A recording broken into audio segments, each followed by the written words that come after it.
From Wendy's point of view, I think she starts out just really in love with her boyfriend, really excited about life, goes to this amusement park, gets on this ride that all of her friends and her boyfriend are really excited to go on, but she feels sort of trepidatious about the whole thing. She's just has this fear inside of her that she doesn't really know where it's coming from, but she can't shake it. And she ends up getting on the ride because she doesn't want to be a wimp, and she doesn't want to let her friends down because they're all so excited about it. And basically she has this really vivid premonition that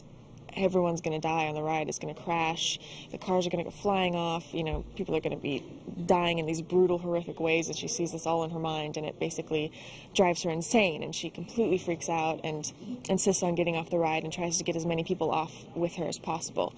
And she succeeds in getting a few people off, but not everyone, and those people that stayed on the ride do end up dying on the ride because her premonition comes completely true. Well, Wendy has this digital camera, and she's taking around with her everywhere at the amusement park. She's taking pictures of everyone for the yearbook.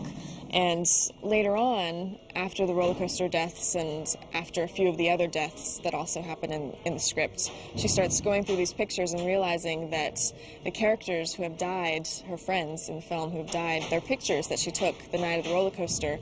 seem to have clues about how they would die later on. And so it's she sort of gets this feeling sort of similar to the premonition that she had on the ride every time she looks at these pictures, like there's something being told to her through these pictures. So she goes to Kevin, who's played by Ryan Merriman, and sort of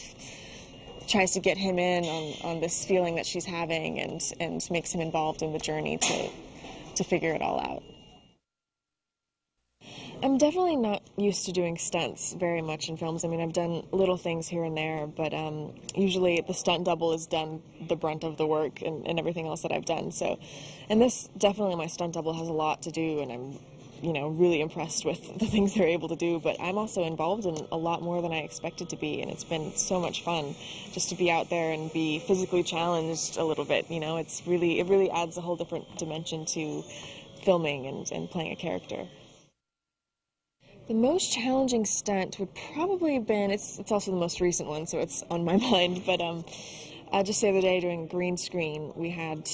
the roller coaster cars upside down in the air, and basically Ryan and I were both harnessed, hanging upside down, and we're supposed to be falling out of the roller coaster, and we're screaming and crying because we're falling to our deaths, basically, and we're trying to hold ourselves in. And so basically they let the harnesses go just enough so that it would look like we were really holding our own weight, and it really felt like we were, so we're both in there just dying. Like, I'm holding on to the harness upside down and trying to keep myself in with my legs and my knees, and I just got so bruised up, and I was sore after hours of doing that because I'm just holding on myself with my arms and just terrified that I was going to fall. So it was fun, though. Once it was all over, I was glad I did it, but the first take was pretty harrowing. The splooge is pretty gross, but it's also pretty funny, you know, just the sort of ridiculousness of it, having bananas and strawberries thrown at you, you know, so it's a challenge to really just stay in the moment and not think about fake blood being tossed right in your face, because the reality of it is that you're watching someone die in the most horrific possible way. So afterwards, it's pretty hilarious to look in the mirror and see yourself covered in like this disgusting slime, but in the moment we just try to stay in it.